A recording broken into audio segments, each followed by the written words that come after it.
We are by Hermès at Brugge, just outside of Biel, and we're going to meet Philippe Delotal, artistic director of the brand, who's going to talk to us about the main novelties presented by La Montre Hermès at Baselworld 2014. Les nouveautés cette année sont basées en grande partie sur le fil rouge de notre maison, c'est-à-dire la métamorphose. On a chaque année un fil rouge que l'on suit pour la création, et c'est-à-dire la métamorphose fait partie en tout cas de cette belle aventure. Et donc nous avons cette année mis en avant deux points. Le premier, c'est le retour au féminin chez Hermès, et aussi dans la partie le temps à l'œuvre, c'est-à-dire la transformation de la matière. Nous avons voulu apporter en tout cas une vraie nouveauté. La première nouveauté, c'est le retour de l'argent chez Hermès. Vous savez que depuis 1927, Hermès faisait des produits en argent, en bijouterie et en horlogerie. Et donc cette année, nous avons voulu réintroduire en tout cas cette nouvelle matière, qui est l'argent, dans nos collections, puisque c'est une matière précieuse, c'est une matière noble, et une matière qu'on affectionne particulièrement dans la maison.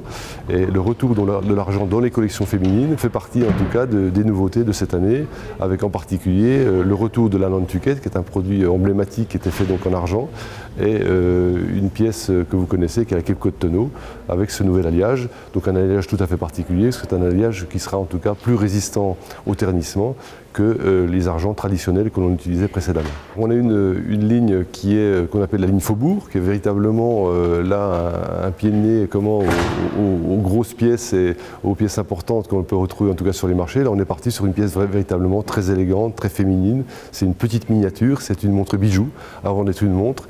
Et c'est quelque chose qui nous affectionne particulièrement, puisque c'est un produit qui va être décliné donc en plusieurs matières, avec des terminaisons de sertissage et de bracelets très différents les uns des autres.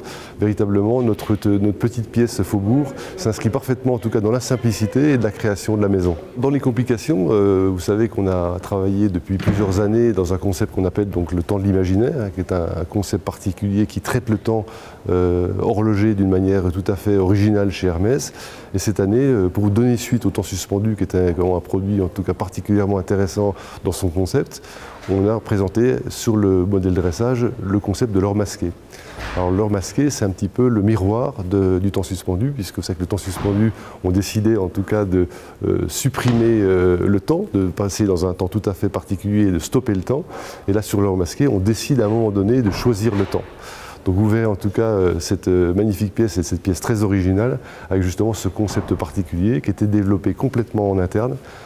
C'est un produit il nous a pris à peu près 3 ans de développement et vous verrez que l'interaction sur ce produit est tout à fait originale et rentre parfaitement bien et s'inscrit parfaitement bien dans le temps de l'imaginaire, qui est notre concept en tout cas original de la maison. Les métiers d'art sont plutôt chez nous, on appelle ça le temps à l'œuvre, parce que l'œuvre d'un métier est important et je trouve que cette appellation correspond bien en tout cas à l'histoire de la maison. Vous savez qu'on est une maison de création avant tout. Et en plus, cette année, qui est l'année de la métamorphose, on a voulu apporter une touche tout à fait originale à travers un métier qui est bien connu de la maison, qui est le cristal. Et là, on a travaillé donc avec les cristalleries de Saint-Louis pour justement apporter une vraie nouveauté, en tout cas en horlogerie. C'est donc des cristals, des cadrans en cristal, qu'on appelle des cadrans en cristal Millefiori. Et la technique du Millefiori, qui est la technique du presse-papier, on l'a utilisée en tout cas pour nos produits, et en particulier sur les produits horlogers, et en particulier sur des collections féminines, avec justement cette originalité qu'est le cristal Millefiori et toute la diversification, la diversité créative de dessins que l'on peut apporter en tout cas sur ces produits.